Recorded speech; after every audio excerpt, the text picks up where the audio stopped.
Hello, fellow Bills fans. Sean Rogers, Realtor and lead of the Mr. Rogers Homes team. Did you know that real estate is one of the best ways to build wealth? And right now is one of the best times to own an investment property in Arizona? Please reach out to me. I'd be more than happy to answer any of your questions so we can take the next step to your financial freedom here in the Valley of the Sun, utilizing real estate. As always, God bless America and go Buffalo!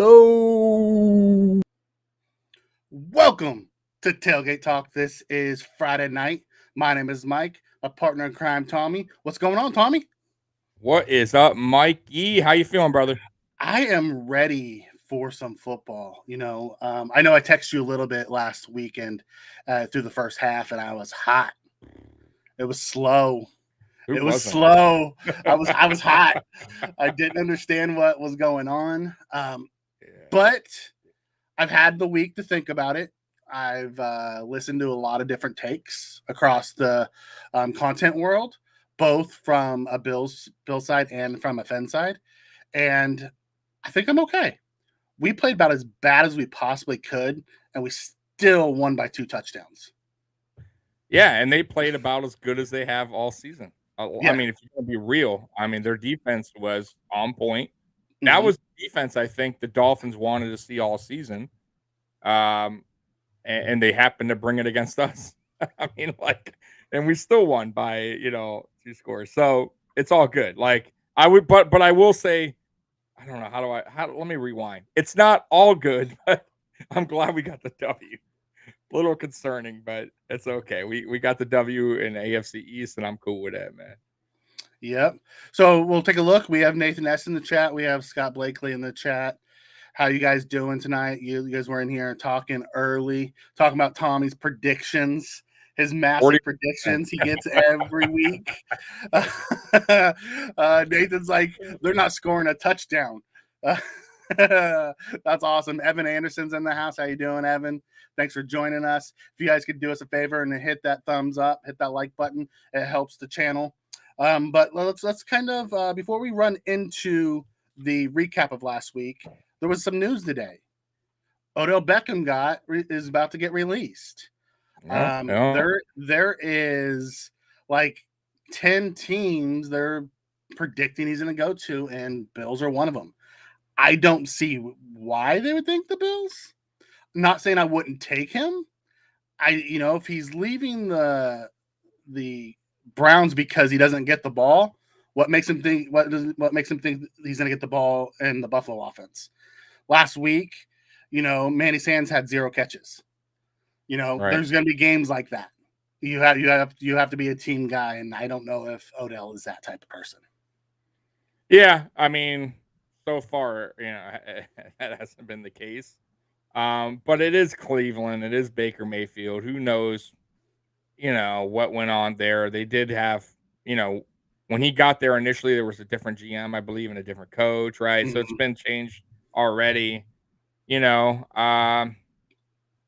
knows? Now in New York, obviously, things didn't go too well either. So it's kind of like an 0 for 2 here. So the next team he goes to, if it doesn't work out, it's just gonna kind of be a Odell thing, right? So as far as coming here, listen, if he was willing to be like a team guy, and come here, I for sure would take him, no problem.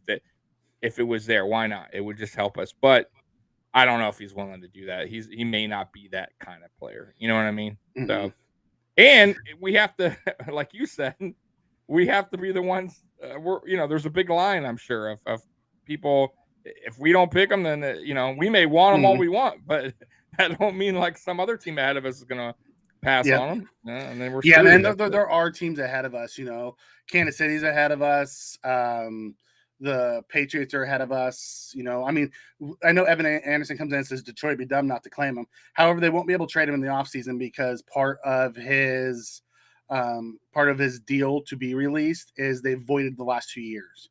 So anybody that gets him at the end of this year will have to re-sign him. So there is no more contract. It's the one and done. Yeah. So if he's claimed, it's just for the rest of this year, and then he goes into free agency next year.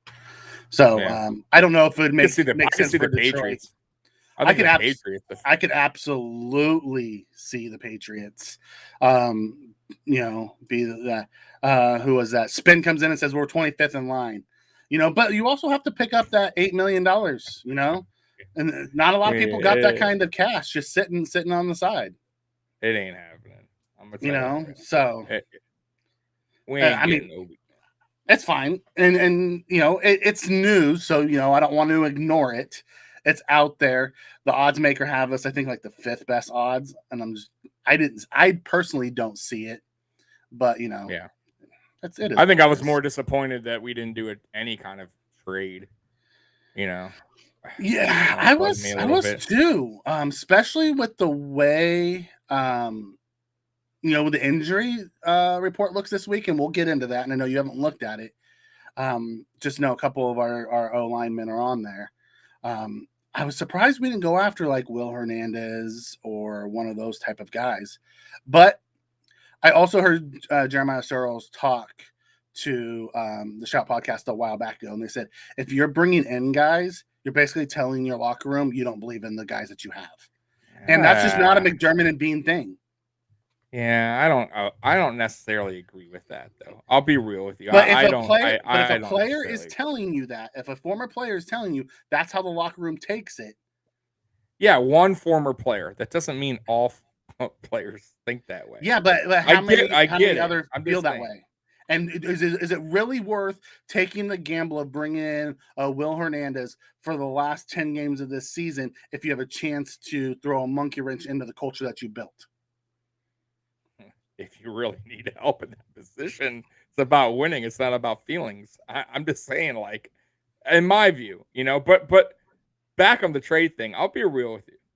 Mm-hmm. I really think I love Brandon Beane. I do, man. God, he's the bomb. But I think he is like a super tough negotiator. I think he's super, super tough. Mm-hmm. And I don't know if that's always a good thing. Like, I'm not saying it's bad. I'm just saying, like, it seems like he's had chances for some trades in the past, and it just didn't get done for, because he's just being a little bit too stingy. So maybe, like the Von Miller thing, I heard we were in the mix, but it didn't happen. So was it like super close and he just didn't want to give up a 4th? You know what I mean? Like sometimes you got to do those. You got to pull a little bit of, you got to do what you don't want all the time for a player. I'm just saying. So I think he's a little bit too stingy. You might be on his draft picks, especially. But going into this season, we felt like we were good. We've known we needed interior O-line help for a couple years now, and they haven't done it. So just because us as fans feel like we need interior O-line help doesn't mean that that's how they feel. Yeah, no doubt. Well, that's on. I don't know about that. I think they got to know that by now. I mean, they have to. Listen, if we can't get a yard on a 4th and 1, like on a consistent basis, there's a problem. Like, come on, man. You're running Josh Allen all the time to get that one. Why can't the O-line just push for 1 yard? My God, it's so embarrassing, bro. We did it again against the Dolphins. Couldn't even get 1 stinking yard, bro. Scott Billy comes in and says Bean's physically responsible, and he loves it. he is financially responsible. They have a plan. They have a plan. He sets his cap at something, and if someone wants more than that, he says, "See ya." Nope, not gonna happen. I'm not caving. He knows the value he places on people, and that's what it is. I will say this though. I gotta bring this up real quick. Okay. The Vernon Butler thing. Oh, I totally agree with you. And I was listening to someone the other day, and I had no clue about this, but they said he's like the 8th or 9th highest paid player on the team. Yes, much like Trent Murphy last year, who was the top 5. Like, I love Brandon Beane. Like, you see, but what is that? Here's what I'll tell you. Brandon Beane and Sean McDermott like to have a safety net, and I guarantee you that's what Trent Murphy was last year with AJ Epinesa coming as a rookie. Wasn't sure what you're going to get out of him, so they kept him. They knew what they'd get out of Murphy. Vernon Butler is the same thing. You're not exactly sure what you're going to get with these young guys, so they kept him.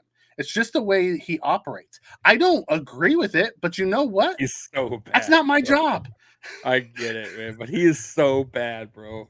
Like, honestly, now I see what I mean, like, I thought at first, listen, whatever the coaches say and Brandon being, I'm up for it. It's worked up to this point.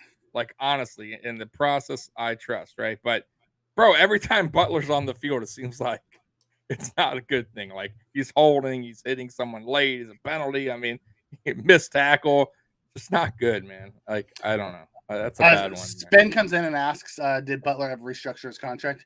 He didn't. He didn't restructure, or they did a restructure, but basically they moved money into unlikely to get roster bonuses based off of performance, and he doesn't see the field enough or perform enough to ever hit those. So basically, he basically gave back money to stay on the team. He took a pay cut. He's bad, bro. He is, and he's a giant waste of roster space. He's a giant waste of roster space because he's humongous who plays small. Yeah, and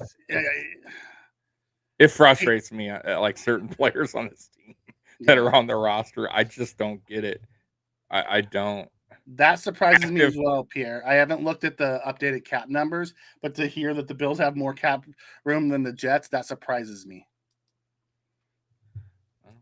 Poorly ran organization. Scott, salary equals expectations, and Butler hasn't met the expectations. You're absolutely right. You know, we can talk about the same thing with our offensive line this year. Feliciano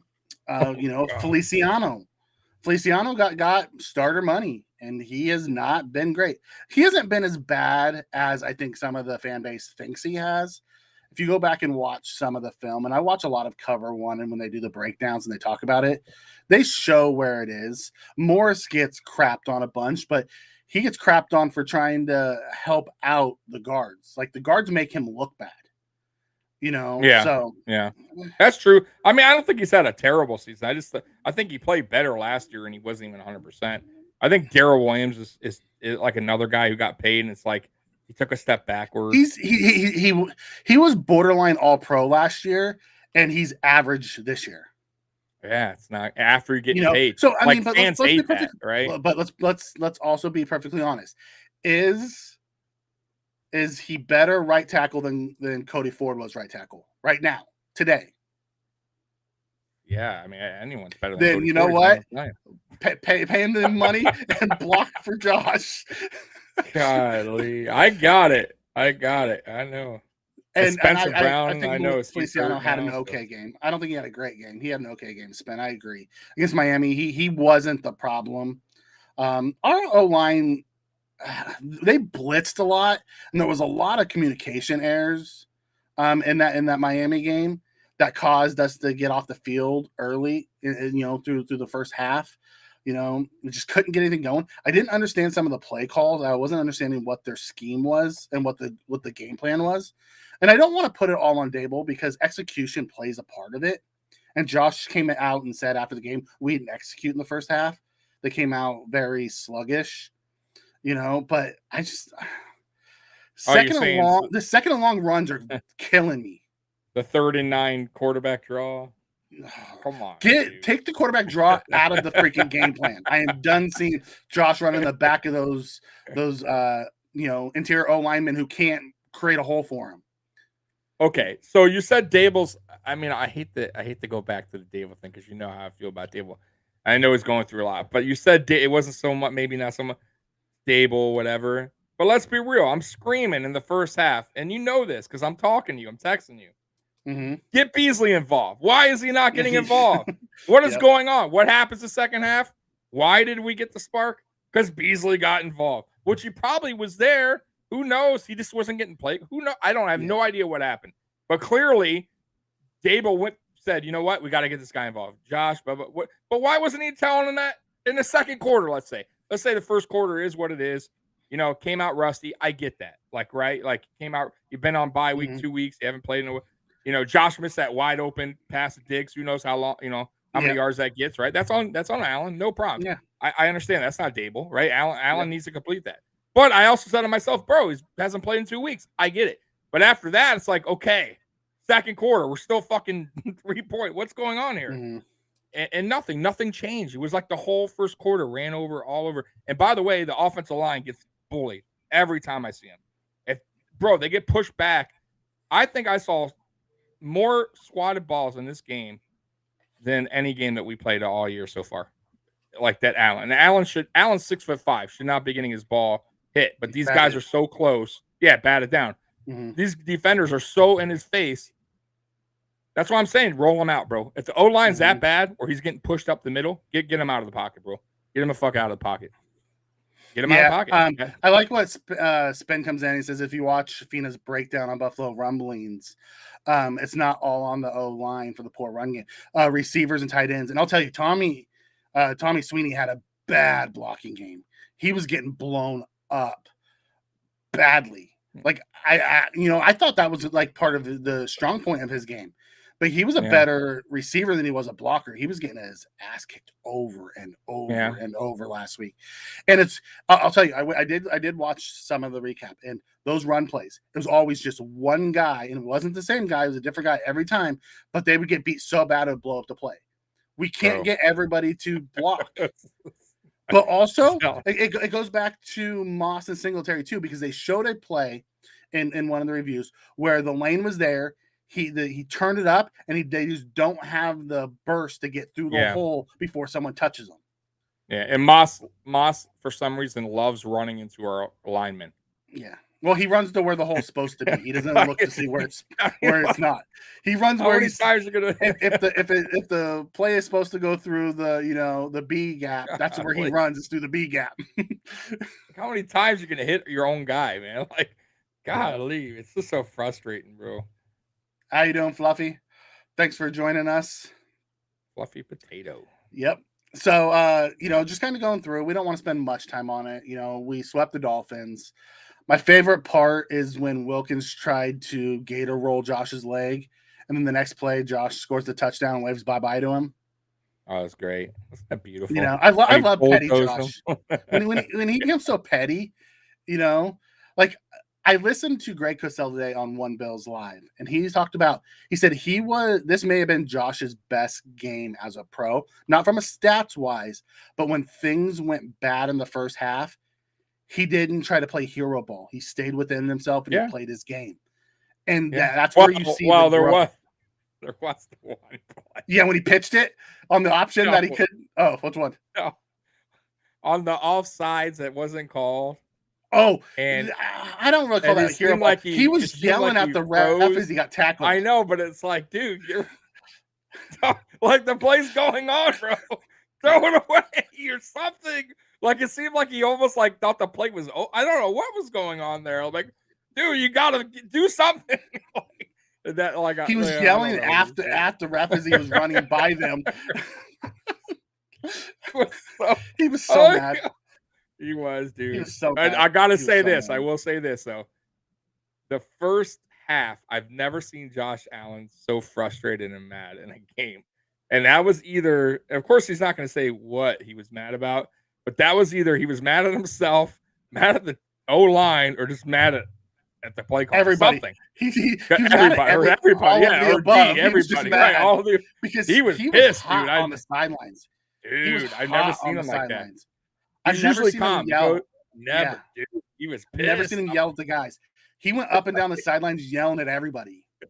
I've never seen that.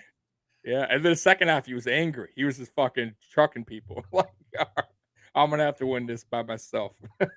And Cole, man, Cole was playing. Yeah.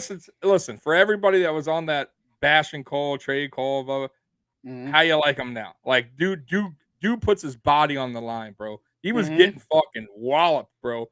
Like the Dolphins were hitting him, I think, harder than usual, hitting him on the ground. And bro, that dude is tough, man. Okay, I want to talk about this.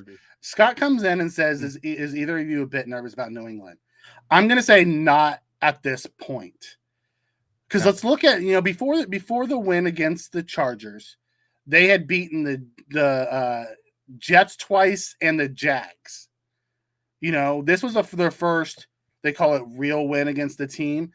But go back. The Chargers don't have a good defense. No, one of the worst. The Patriots have a good defense. You know, you put Mac Jones, who's a rookie quarterback, and yeah, he looked okay. I mean, he didn't have the best game against the Chargers either. You know, he had a couple big plays. You don't get those big plays against the Bills. They take that away and make you go 18, 19 plays to score. Right. And then when it gets condensed, they make you kick a field goal. They score touchdowns. You kick field goals. You lose. That's the Bills' motto. I'm not sold on the Patriots. A lot of people, like, after they beat the Chargers, are like, "Oh, the Patriots are back." I don't think so. You know, no, man. And they got a tough. Look, they still got. They hung with the Cowboys. They hung with the Bucks. I'm like, yeah, but neither one of those defense are really great.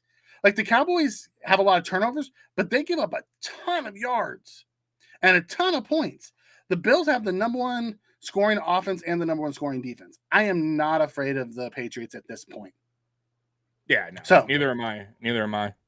And Leslie Frazier loves going against rookie quarterback. So I think he'll their offense still isn't anything to write home about. So yeah, not concerned. And our defense is well disciplined. If they think they're going to bring in a little, trickery plays, that's not happening, bro. Look, we don't let that shit, go. It's not happening. I like this one. Pierre comes in and says a friend was asking why Josh was boring in the Manning cast. Josh said he was going to be boring in the Manning cast before he even went on. Before they even invited him, he's like, because he's not going to say anything controversial. He's not going to give bulletin board material. He's not going to, and he's not going to get, pressured into, saying something that is out of character. Say what you want, but Josh is very much a McDermott type of guy. Says what was the company line, and they stick to it. Now, what they say behind the scenes, I imagine that they say, we're going to smash these dudes. That, we're just going to smash them. Here's the thing. We're winning, and we're nitpicking at these things that we have when we're the number one ranked offense and the number one ranked defense. And as Bills fans, we're not happy with the offense and, their 30 points a game. I mean, because we've seen the offense do better. That's why. But it's just like how far we have come from being those lovable losers. Yeah, exactly. And we still got a whole second half to go to clean shit up. Yeah. Yep. Bees. Yeah. I'll get into this, Jose. I'll get into the injury report, but yeah, Beasley is questionable with ribs. I have a feeling a lot of those guys, we're going to have like 4 or 5 starters out this week. I have a feeling because I don't think they're going to give them. If there's ever a week to give them the week off, it's this week. Yeah, for sure. And then we got here who comes, Richard Ford comes in and says it, it's hard to come into a game bone cold. You know what? That's also true. If you go back to last year when we came out of the bye, wasn't it against the Chargers, and we looked like crap in the first half against the Chargers too last year. And then in the second half, we turned it on. No, yeah, we're not. Yeah, I think we've last 2 or 3 seasons we haven't. Yeah. We're not really great off the bye. We win though. We're just not. We're just sluggish. Sloppy. We don't come out hot. Nah. And that's all right. Like I said, the second half, though, it's all about this point forward.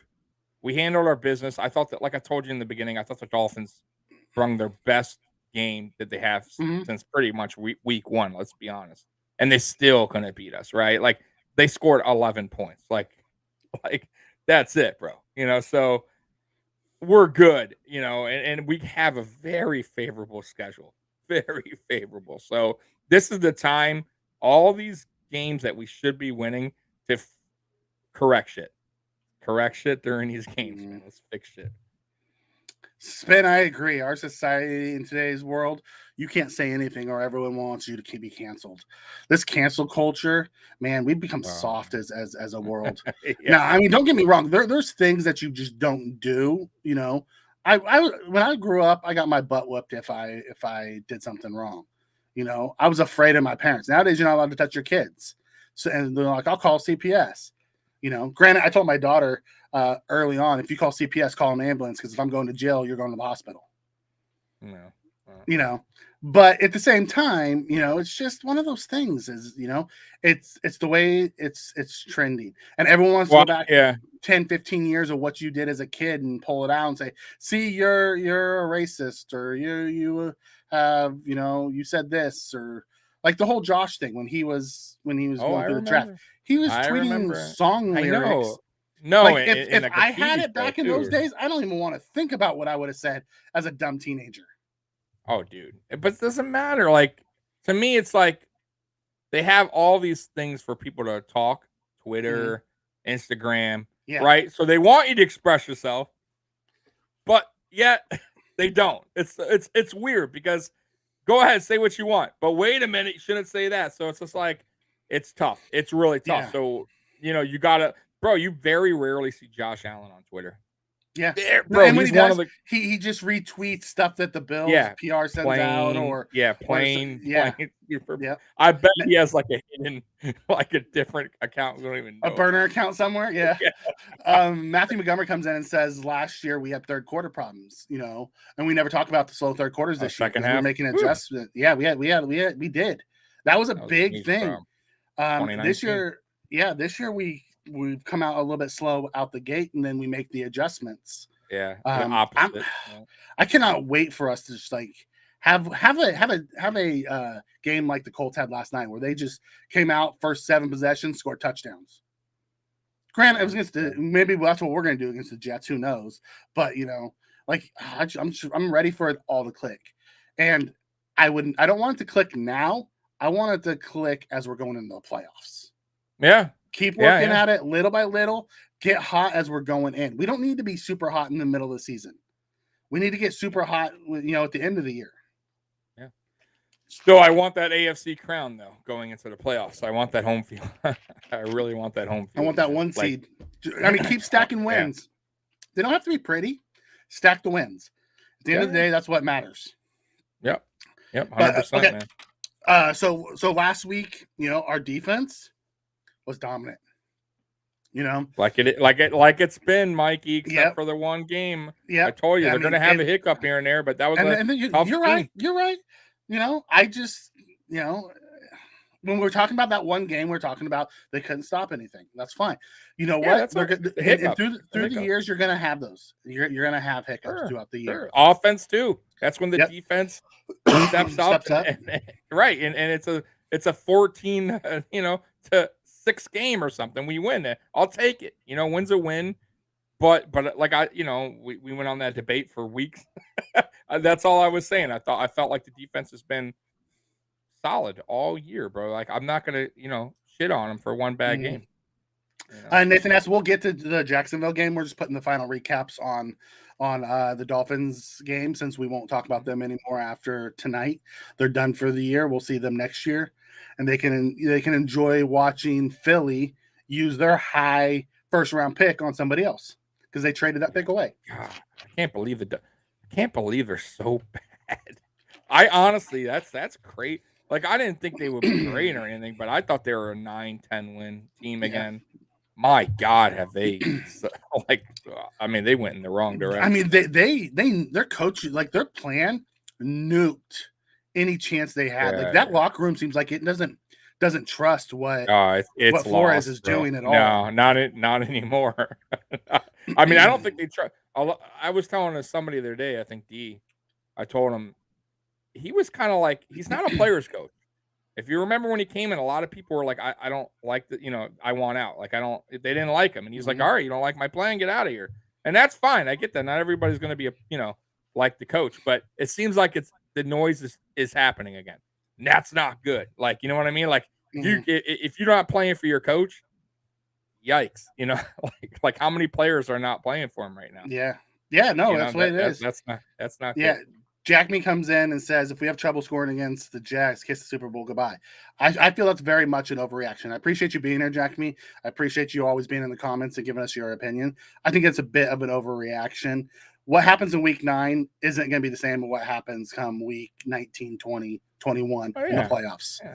You know? Oh, dude, we beat the Patriots one year, and they went and won the Super Bowl. And we were terrible. So, like, It's not always the case. Like, you can have a slow game or bad. Matthew comes in and says the 2000 Ravens gave up 400 yards to Vinny Testaverde. You know, they went on to win the Super Bowl. You know, it happens. It happens a lot. Here's one from Pierre. Says, "Do you guys think Tua is their guy?" No, I don't. I think the whole flirtation with Deshaun Watson from the offseason on has proven that he's not the guy. And I don't know if you heard Greg Cosell, but he was on with Colin Cowherd recently, and he flat out calls him. He says he's a limited quarterback, and they don't have the guys around him to cover up his limitations. Like he does, Greg Cosell doesn't even put it on the coaching. He thinks their offensive coordinators have done what the best they could possibly do to help Tua because he's limited. I thought he looked okay against us. I'll be honest. I didn't think he looked great. I thought he was a manager. I thought he was like a, you know what I mean? He threw for like 53%, barely over 200 yards. I'm just saying. I don't think he was like he didn't. Yeah, I'm just saying. Like I've seen worse. I'm just saying. I think he needs a fresh start. If you get him off that, I do too. I don't think he's set up to succeed there. Tua needs an offensive line. They don't have one.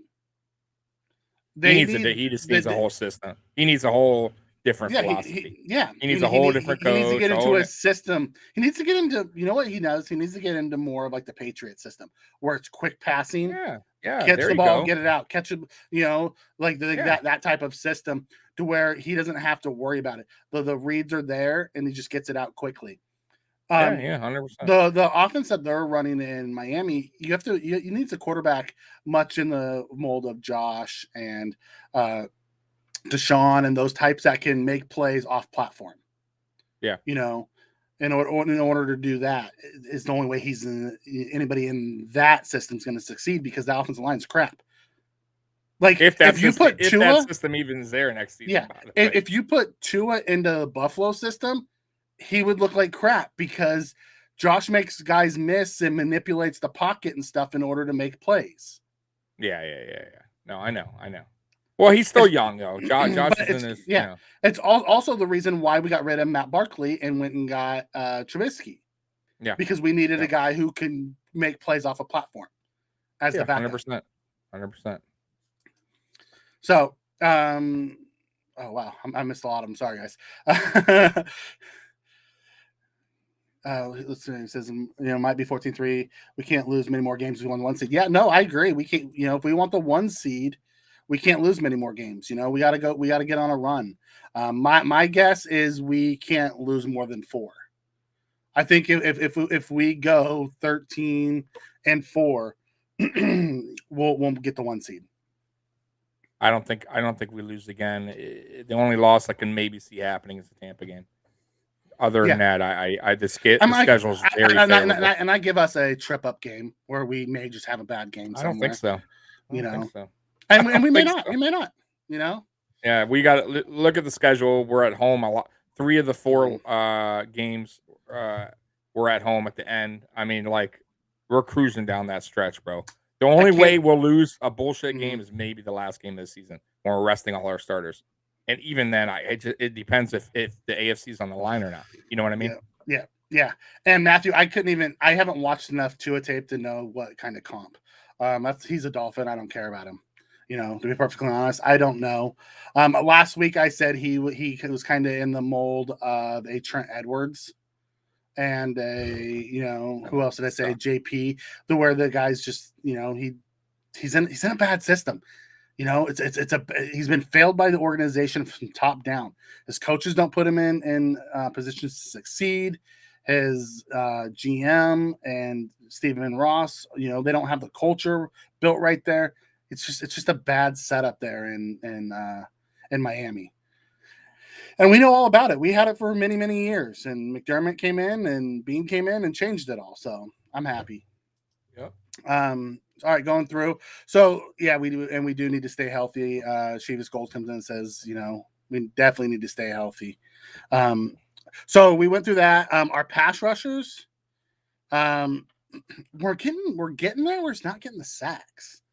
But I heard a stat the other day, and I want to get your take on this. I heard a stat the other day that we have played in the we played 7 games now. We're 5-2. 6 of the 7 games, the quarterbacks have gotten the ball out under 2.5 seconds on average. Yeah. The only one that held the ball was Davis Mills, and we sacked him. Well, that's the way the NFL is going now. Though. Yeah. They got a lot of quarterbacks are getting the ball out quick. That's like the new thing now. You don't really hold the ball much. So yeah, it is. If your quarterback's getting out of the 2.5, I mean, golly, I mean, you got to be freaking really fast to get them. You know, it's not happening as much, but we still need to get to the quarterback. I mean, there's other teams. I don't want to hear the excuse. Like, we got to get that sacks, man. Like, that's what we were trying to build on in the beginning of the year by drafting 2 back-to-back edge rushers. And it just seems like we're still falling flat on the sacks. I don't get it. I don't know. Is it scheme? Is it guys, is it one guy not doing his job? I mean, because if you look at last week, Ed Oliver had 2 tackles on the sheet, but that dude was a game disruptor last week. He was all over the place, dude. Lightning quick, bro. He just wasn't. Fast, he just wasn't energy. Filling up stat sheets. Yeah, but man, he was a game disruptor. Jerry Hughes had one of his best games I've seen him have in a long time. Group, I didn't hear his name called a lot, but Group played perfect on the edge. He set the edge. He was causing pressures and doing what he was supposed to be doing. We're just not getting the sack. I mean, I think we had 2 sacks last week.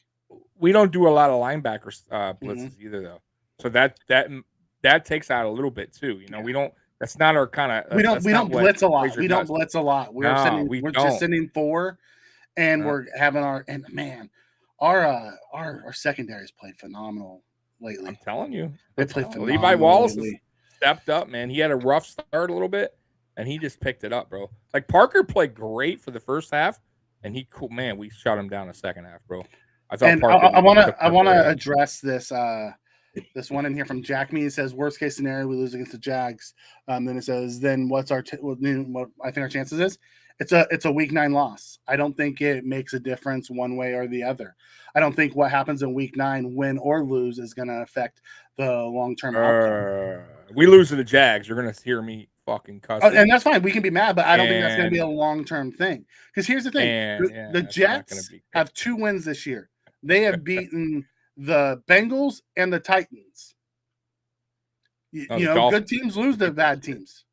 They beat the Dolphins. No, the Jets have beaten the Bengals. Jags. Oh, you're talking about the Jets. Yeah. The Jets have beat the Bengals and the Titans, 2 teams who were 5-2. Things happen.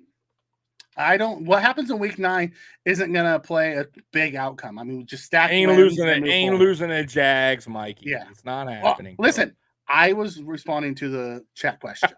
That was it. I'm not saying they're losing. I don't care what you think. I'm telling you fucking now, and everybody in this chat, if we lose to the fucking sorry-ass Jaguars, come on my fucking channel, because I'm just going to be saying the fuck word the whole night.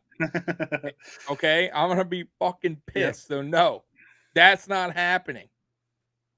Period. And I don't want to even fucking... Bro, if we lose to the Jaguars, I don't want to watch any post-game. I don't want to hear any fucking nonsense excuses. I don't want to hear nothing. Like, that's a game you have to win, and you got to look good. I don't care. The bye week's over. We had our rust. Now it's time to show out. It's time to ball out. These are the games, the Jaguars, the Jets. Like, let's get some momentum rolling.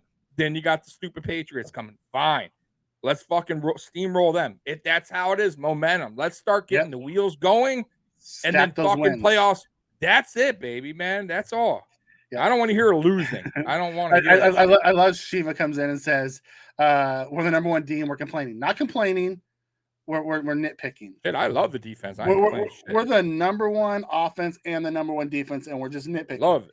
But, someone said something in here earlier. I think it was Spin.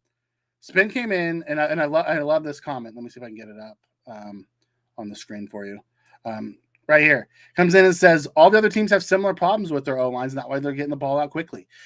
I heard one of the content creators say, and I can't remember who it was to credit them for this, if we went back and we nitpicked other teams like we do our own team, we would realize how good we truly have it. Oh yeah, I mean, I don't sit there and watch fucking Seattle, Yeah. podcast guys, but I'm sure they're Yeah. here doing the same. Yeah. Our fucking core, I'm sure, of course. I mean, listen, no matter what, you could be the fucking 72-10 Bulls that season. I'm sure on one of their losses, somebody came on was like, Scottie Pippen needs to get the ball. So it is what it is. You're gonna Scott, always have something to nitpick. yeah, Scott, are you trolling us saying the Jets D is Oh real? Did you God, watch that game God. last night? Oh, that was horrid. And did you They're not watch real. 2 weeks They're ago really bad. They're when really the bad. Patriots dropped a 50 burger on them? Oh, I think you know why he stopped typing. He meant to put really bad, like he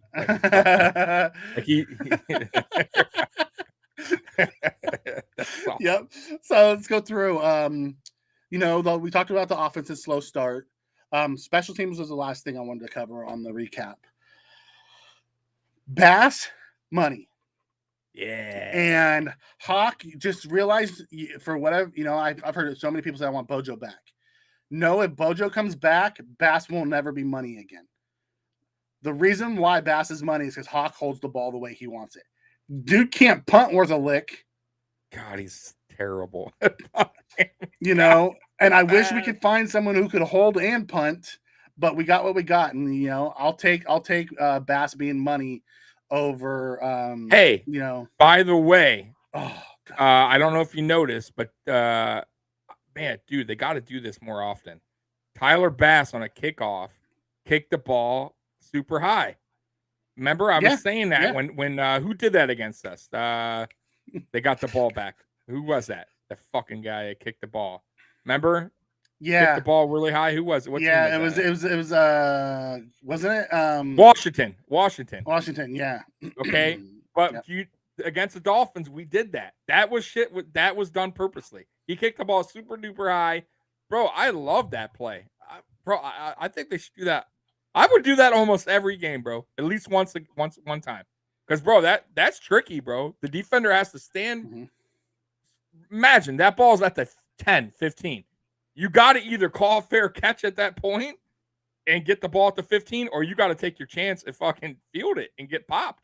Because by that time, bro, defenders are already down the field. I would do that shit all the time. I swear to God, at least one time a game. Why not, bro? I missed Bass. Bass was on Pat McAfee, I didn't see that either.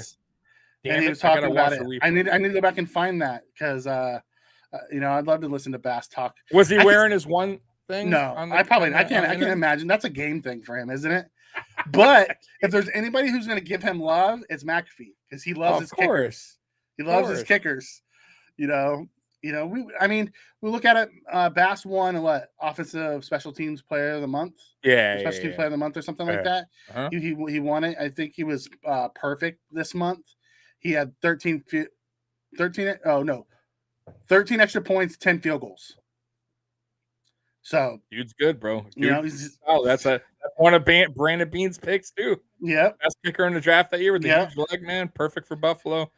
The downfall for last week's is we talk about what's good and bad. Bad for special teams was Hawk's 19-yard punt and McKenzie that almost changed the game around. That could have badly really turned things touchdown. Around Jesus came in and saved it. Thank God. The one thing he's finally done right. Oh. Somebody told me touchback Jesus. Woof. In the chat, touchback Jesus. Touchback Jesus. That's great. That's a good one. Oh, woof, man. That bobble. He should have just fair caught it. I don't know what he was thinking. I don't know. Oh, anyways, well, we're not going to spend a lot of time on that. So let's look at. Let me go in and pull it up real quick. We're going to go ahead and look at the injury report. So for the Bills, Brown, Feliciano, Knox have all been ruled out. Poyer and Beasley are both questionable. I don't think either one of them are going to play. Poyer hurt his shoulder in practice this week, and he was him and Beasley were both limited. Beasley's dealing with ribs. He hurt his ribs last week. But on the offensive line, and I want to hear what the chat has to say. Who do you think the offensive line is going to be? Because personally, I think it's going to go Dawkins, Butker, Morris, Ford, and then Williams. With both of those guys out. I would love to see Bates get a shot because I love Bates, and every time he's played, he's done well. I'd love to see him. I just don't think they're going to put him in. I think they're going to put Ford back in. I mean, let's be perfectly honest. Ford had 2 decent above average games and 1 horrendous game, and then they benched him. Where he gave up 12 pressures in that Washington game. So I mean, dude, if I'm talking, take Ford out. Yeah, go ahead. Who are you putting in? If you're taking Ford out, who's going in? Because you have to remember, Feliciano and Brown are both already ruled out. Ford needs to look in the mirror and say, "What the fuck am I doing, man? Like, is this something I want to do?" Honestly, I'm being real here, Mikey. I know you like the guy, and I like him too. I do, but it has to come to a point where he needs to fucking say he has to step the fuck up. Like, come on, bud. Like, this is it. You got another opportunity now, right? You're probably going to start. Fucking man up. Let's do it. Let's play with some fucking heart, man. Like, this is it. It could be your chance to get back on the starting. Who knows? If he balls out. But goddamn, if he plays bad again, it's like, how many chances are you going to give the guy, bro?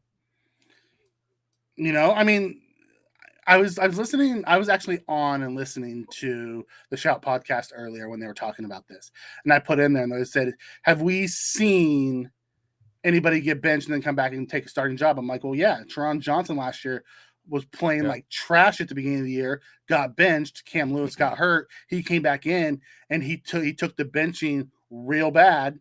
Came back and look, he just got a fat contract. He's been one of the best slots in the league since." Now, I'm not saying that's what's going to happen with Ford, but McDermott has said he went back to the basics. He's done all the right things, and it could be lip service. He doesn't have a whole lot of other options to go with, so it could be lip service. But they've never. I will say they don't bash. I've never heard him bash any player though. No, it's not in their. It's what I mean. Like, they're not going to sit there and tell you, yeah, he's been quite disappointing. I mean, like, I don't know why we drafted him that early. Like, I mean, he's not going to say that. Sheamus, I would love to see Bates in there at guard. I just don't think you're going to see it. I think it's going to be Ford. Yeah, I think so too. Like, don't get me wrong. I think Bates is one of those unsung heroes, the guys that just because when we put him in at center, he looked really good. When we played him at tackle, he played really good. When we put him in at guard, he looked really good. Like, every time he's in the game, he does well. They just don't keep him in. They always bring somebody else in to replace him. He's there for 2 or 3 plays and then he's gone. Yeah. No, I agree. I thought was it last year when he came in the center when Mitch Morse got hurt? He played phenomenal. I thought he played really well. This is a great one, Spin. Spin comes in and talks about Beasley. He says if Beasley doesn't play, we have the pieces. You can move Sanders in and put Davis on the outside. That's what's talked about a lot this offseason. I heard a lot of people talking about, because you can also do the same thing with Diggs. You could slide Diggs on the inside. You can mismatch them. You could, maybe bring some of that jet sweep back game with McKenzie that we haven't seen at all this year. How about bring back some motion, motion and misdirection and see if that helps. Like, I don't know. I'd love to see it though, but we do. If we lose one of our receivers, we're okay. If we lose 2 of our receivers, now we're getting thin. Yeah. No, we're pretty deep in receiver though. I'm not too concerned if Cole sits out. Matter of fact, I wouldn't mind him against this game. Even if he says he could play, I'd be like, you're real. It doesn't. No, sit down. Protect our guys. Protect our guys. Yeah, dude. And I'm saying the same thing with Poyer. If he has a banged up shoulder, put Johnson. Oh, dude, he played great last time. He'll be fine. Yeah, he'll be just fine. He'll be fine. Yeah. We need those guys for the long haul. Spin. I'm afraid if Knox comes back early, Josh has passed my refractures and touche. But it's also why this is gonna be game 3. I don't know why they didn't put him on the IR, but they didn't, and he's gonna miss. But keep him out until he's ready. Don't need to rush guys back. We're just keep stacking wins. Goes to show you how athletic he is, though, compared to Sweeney. Goddamn, Sweeney's slow as molasses, bro. He is super slow, bro. Yeah, and a lot of people feel the same way. Spin comes in and says, with Beasley, Sanders, then we have McKenzie and we have Davis, and we have other options. So send him Davis, down. who's been quiet. Davis has been quiet. I mean, Davis caught a touchdown last week. No, but I mean in general, he's having a quiet year. So this is a game where he could step up and let Cole sit. So I wanted to get into a little bit of the Jags talk now. One of the things that first I wanted to do was talk about Trevor Lawrence. It's our first look at the number 1 overall pick. He is a rookie quarterback, and he's played like a rookie quarterback. Yep. Man, does he have a lack of weapons on that side? Like, oh man, I don't feel for him. Josh had a lack of weapons too. Yep. Just saying, same thing. Yep. It takes time, young man. Team has to build around you, man. That's welcome to the NFL on a bad team. That's the way it works. Yeah, when you're the number 1 overall pick, you're not going to a good team. right. So yeah, we're gonna feast on him, man. I just love, like I said, the schedule is beautiful, man. We got rookie quarterbacks. We got guys, bagging groceries on the Jets coming to play again. I mean, these are games that are we should look good. I'll be honest with you. Josh Johnson, is he our old journeyman quarterback? He's gonna be starting, right? I probably. He's a guy. Mike White got hurt, right? Mike White got hurt. I gotta say, Flacco. They also have Flacco there. Oh, do they have Flacco? And they play Johnson instead of Flacco? Flacco was the 3rd quarterback. He's still learning the offense.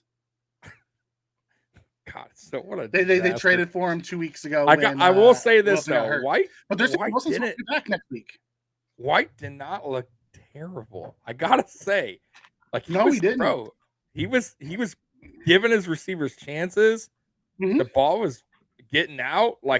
He looked okay. It's funny because real quick, we're not going to get on Jets talk, but I did in my show. I'm like, watch this guy be the next Kurt Warner. As joking. Now, I'm not saying he is. I'm just saying but then he goes and throws 400 something yards and three tutties.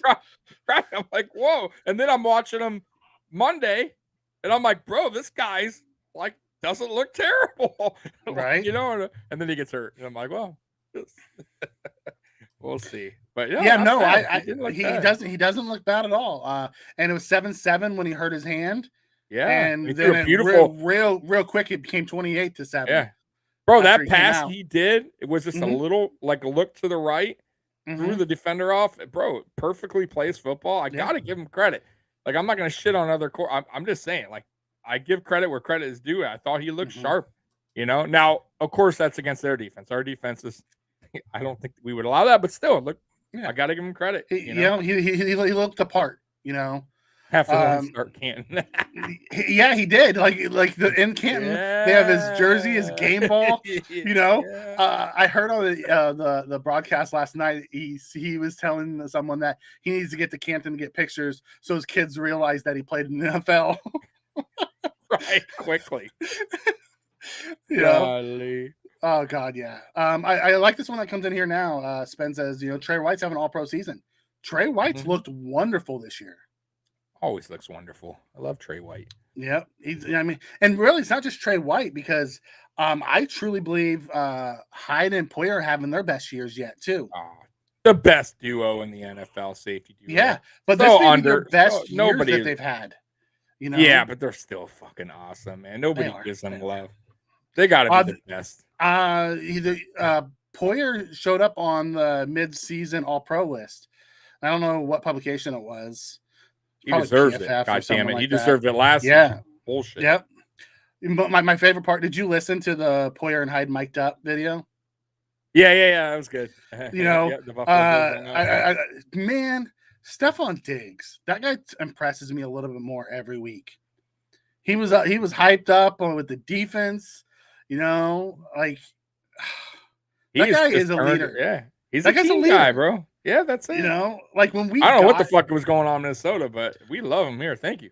Right? I appreciate you giving him to us. Guys like that shouldn't get out of locker rooms. I mean, he truly is the definition of a leader. Yeah. You know, goes through. You know, great interview. God, he's a good interview. Him and Manny Sands are both great interviews. Oh, dude, yeah. You know? I thought Dawson Knox good interview too, by the way. I think Knox is pretty fun. Like, you know, he's talkative. Josh is very like Sean McDermott, like you said earlier. Yeah, he's very like he is not going to give you much. You know, he'll throw random one-liners. Like McDermott does that too. In his press conference, he throws one-liners at guys. Yeah. Josh does the same thing. You got to catch it. You're like, oh, okay. but he's not giving you much. You know, he's not going to gloat over a win. He's not going to talk about the next big, Sunday night football game. It's just another game. Another game. We're not looking ahead. Yep. King Cam, thanks for joining us. Poyer is hurt. He's questionable for this week's game. We just went through the set him out. Set him. Fucking set him. Yep. Well, let Johnson play. He played last time. Wait, didn't he get a pick last game that he played too? He did. Yeah. You know? Yep. I like this one in here. She comes and says, Diggs can date my sister. Do you remember that video? Yes. That is great. Funny. That is great. But going through, so the Jags secondary, man, it is ripe for picking. They have Shaquille Griffin, I think. It's one of the Griffin brothers that they paid big money for, who hasn't been good this year. Man. And then they have Tyson Campbell, who I'll be surprised if we don't see at least 4 long balls that come up short, because Tyson Campbell doesn't look back for the ball, that they'll get PIs on every time. I do got to say, I don't know, I haven't looked this up, but is this the first time an NFL game has been played where there's 2 of the same player's name going against each other? I don't know. I don't know. I know Kyle Brandt said if Josh Allen runs over Josh Allen, he'll automatically win the scepter for every runs. Have some Josh Allen crime? I've just never seen it. That's why I'm asking. Like, has it? Ever? It's got to be because the other night, the Cooper rush to Amari Cooper was the first time a Cooper to Cooper touchdown ever happened. No, but same first and last name, Josh Allen. Allen. I don't know. I don't know. Scott Blakely, thank you. We appreciate the super chat. He comes in and says how things have changed with Knox. Now that he's injured, we're hoping he's back soon. Total stud, makes a huge difference in our run game. You know what? That's such an underrated comment, and that's such an underrated part of his game. Dawson Knox blocking. Yeah. We miss it. And we don't realize it, but man, we do now. Much like Star. When Star was out last year. Oh, yeah. Very much like Star. Didn't realize the impact until it's gone. Right. And I think, wasn't it Josh who earlier he said that he thought that Knox was one of the best run blocking tight ends in the game? Yeah. I think he's overall, bro, Dawson Knox. That's why they drafted him, guys. Because he's an athlete. He's an all-around athlete with a high ceiling. He's super athletic. Like, they saw the writing of they see that they can make him even better than what he was, because he was ripe. Dawson Knox was ripe. He barely caught any passes in college. He just became a tight end. But boy, he's athletic, man. Yeah. He's turned into one of the better tight ends in the game. Mike Trotter comes in and says Geno Smith picked the Jags apart last week. And he did. I think he set the NFL record. It started with 14 straight completions or something like that last week. Good old Geno Smith. Geno Smith.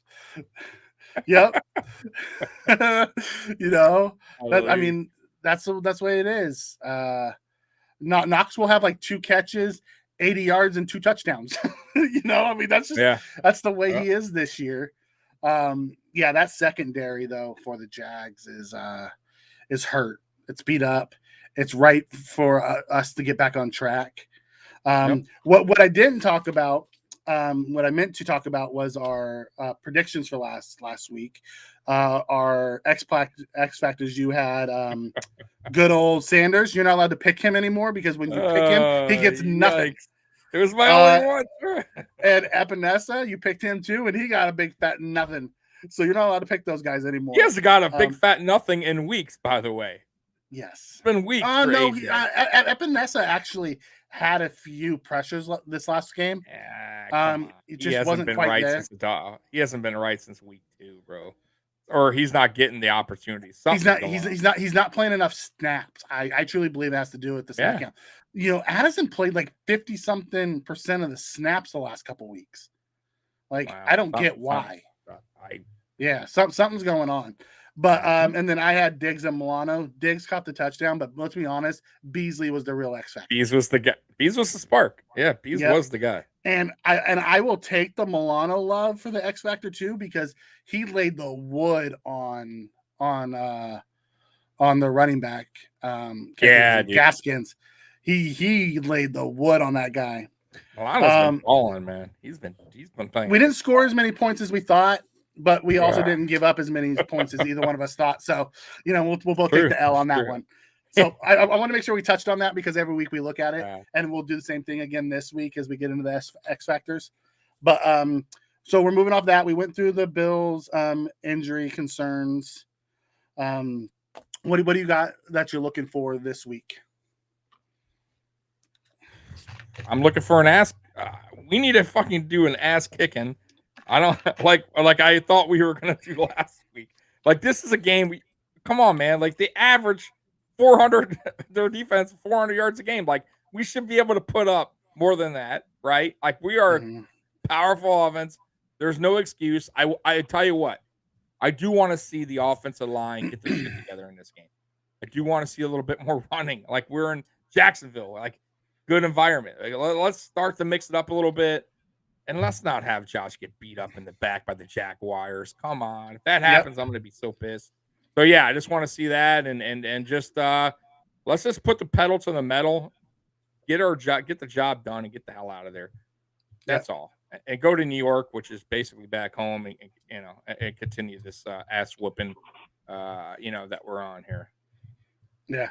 Someone comes in and was asking, and I can't remember.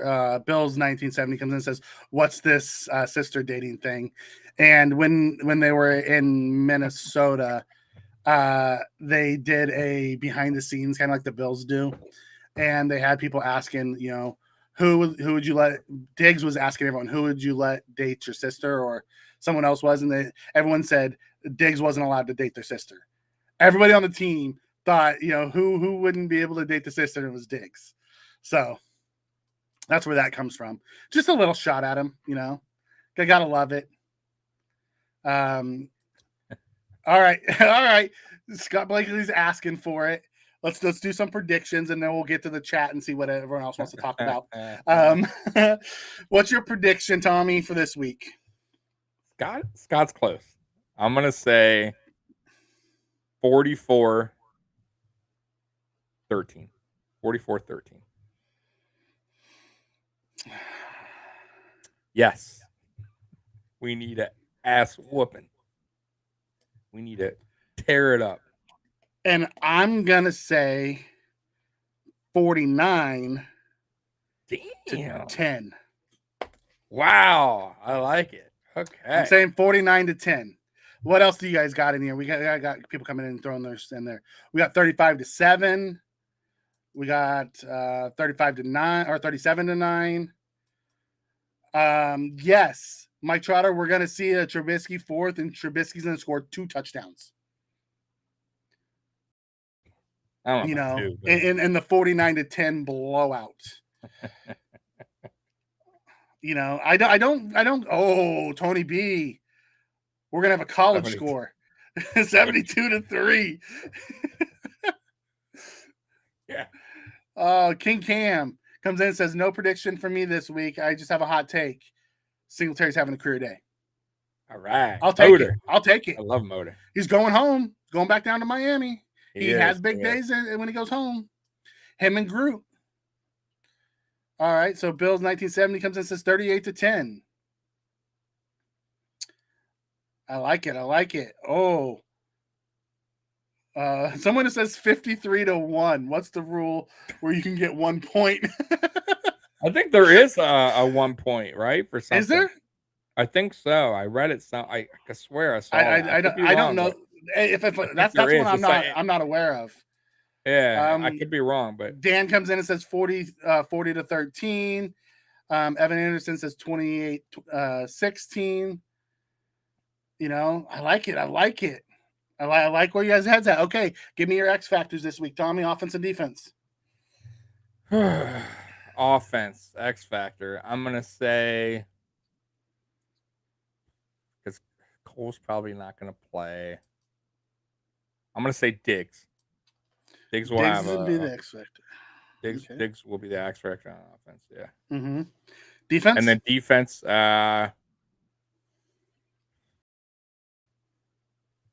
Ed Oliver.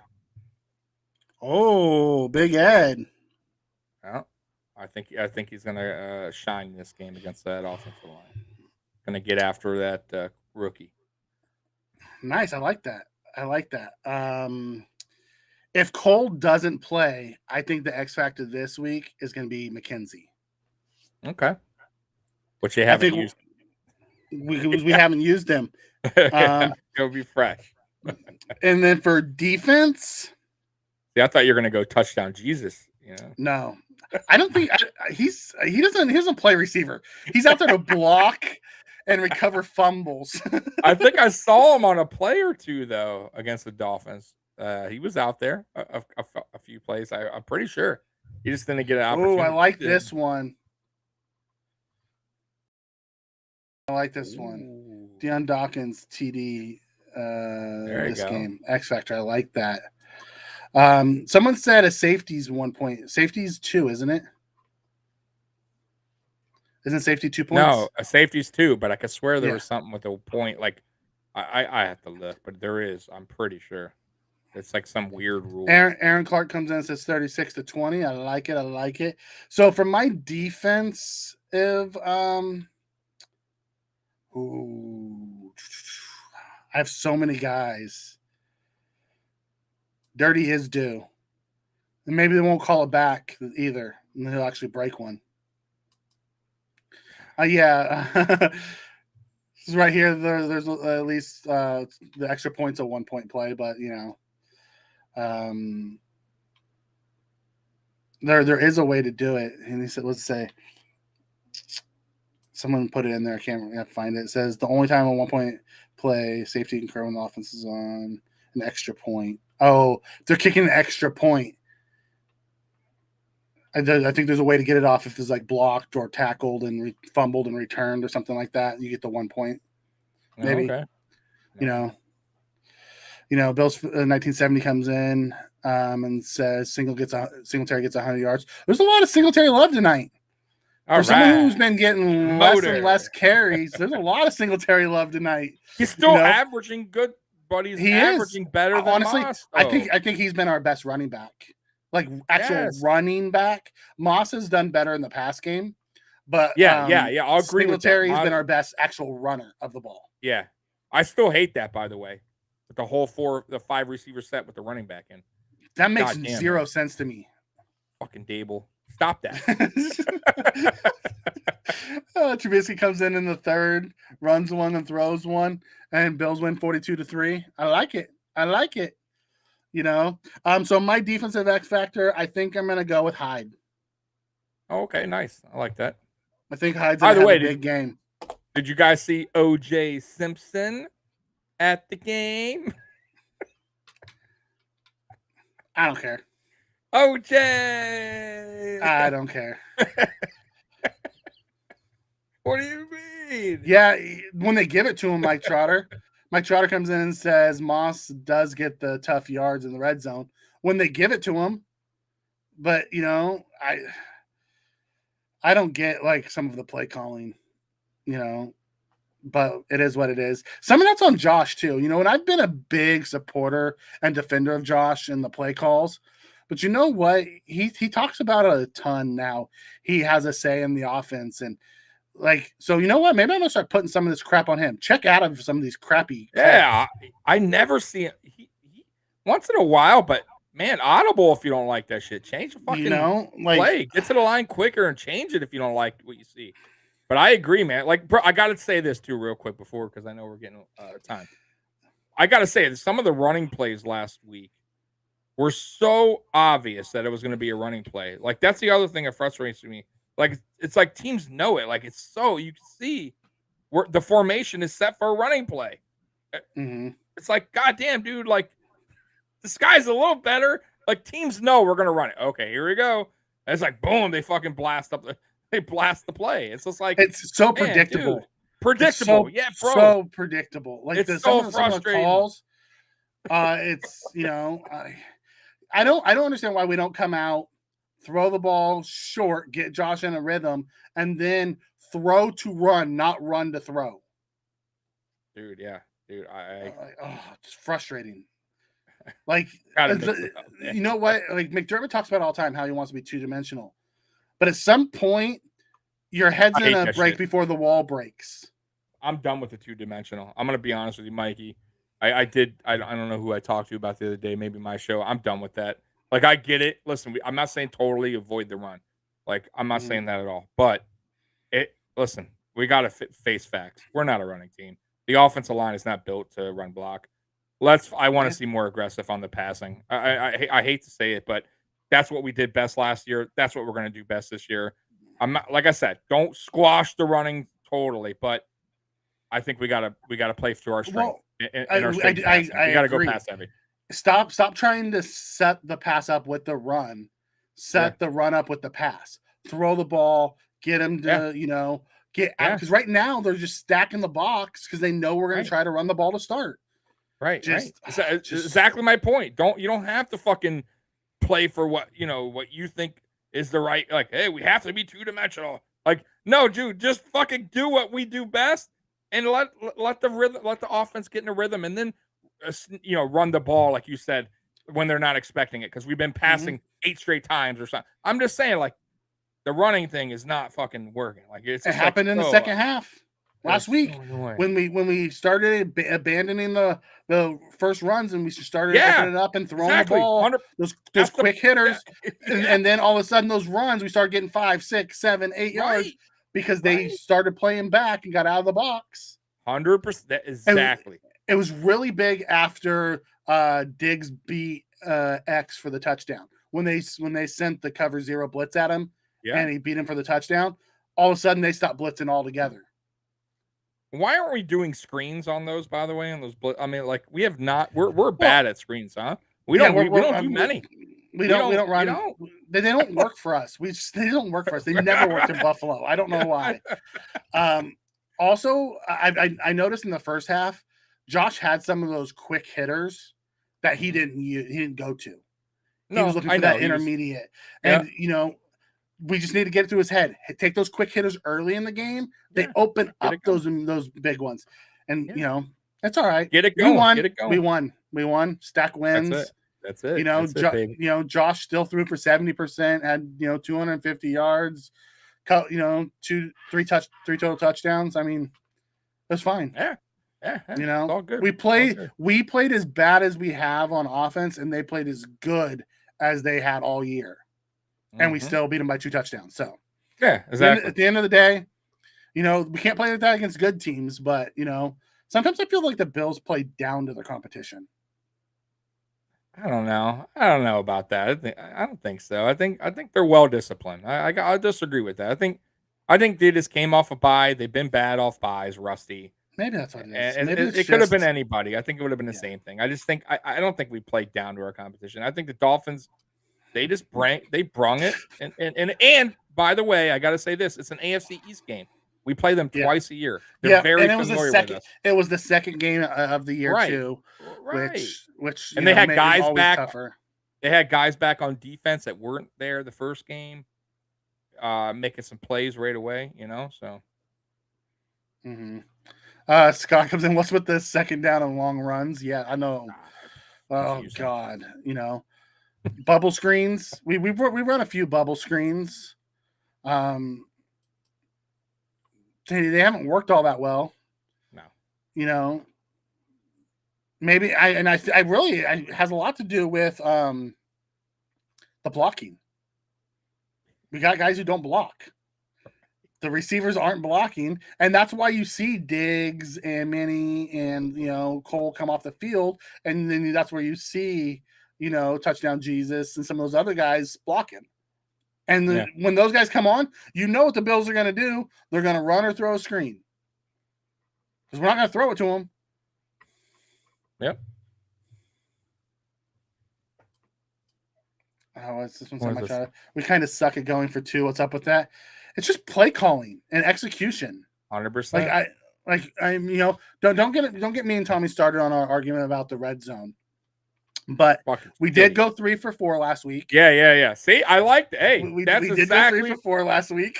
That's what you should against the Dolphins. Scott, come on, we need to see 40+ points a game. I know. 100%. Well, last year spoiled us as Bills fans. It did. But come on, let's be real though. We have a high-powered offense. We should be scoring in the high 30s. I mean, we should. There's no excuse for that. Yeah, you're right. With the way the guys that we have and the quarterback that we have, we should be scoring in the 30s and giving up less than 20 a game, and we should be winning by double digits every game. Like 100%. Don't get me wrong. We're gonna have bad games. We're gonna miss things out, but overall, that's the way. I mean, when we look at it now, that's how it's happening. Yeah, it is. And we got vets by the way now. Yeah, like Beasley is a vet. Diggs is a vet. Josh is becoming a vet now. I'm just saying, like all these guys, they know the system. They've been here. Emmanuel Sanders Manny Sands forever. Is one, is a vet. And then on defense, our whole secondary is veterans now. The whole team's been playing with each other. Yeah, right. Since the beginning. Outside of our new edges, Yeah, but everybody else is familiar with each other. Yeah, Micah Hyde, Jordan Poyer, right? Star. They're all Ed Oliver now in his third season. I mean, they're no excuse, man. That's why the defense is so solid, bro. Same coordinators, by the way. Yeah, like, we haven't changed anything. Same coaches, coordinators, everything. Yeah. Red zone. Throw the ball into the end zone when we get to the 20. Problem over. That's true. Yeah, good point. That's a great point. Yeah. You know what I haven't seen a lot of this year is a lot of pass interference. Like we get called for them, but we don't get a lot of pass interference calls. Yeah. And yeah. I think that's part of why we haven't done it as much. We don't have a lot of big receivers either, though. To be honest with you, we don't. Diggs isn't a very tall receiver, so you can't really go for that ball that's up in the air kind of thing. Speaking of that, right? So, and I won't keep us on too much longer. It's Friday night; people have stuff to do. But I was looking at the draft, right? And me, Tommy, I'm huge into the draft. I'm a draft guy. I love it. So I was running through the draft network, and I'm like, okay, let's kind of see, what do we need going into next year? We need some interior linemen. I know that. Love to have me another cornerback because Wallace is going to be gone. I'd love to get a special cornerback over there opposite of Trey, another specimen. And then when it fell to us, I'm like, I could reach for an interior offensive lineman because there wasn't anybody really there. There wasn't any really good corners that was willing as one to take. I'm like, there's some good safeties there, or there was a couple really good wide receivers, and that Pickens kid out of Georgia, he tore his ACL in the spring game, so he hasn't played this year. But last year he was one of the top receivers in the game. He's 6'3", 210 pounds. He's very much in the mold of AJ Brown.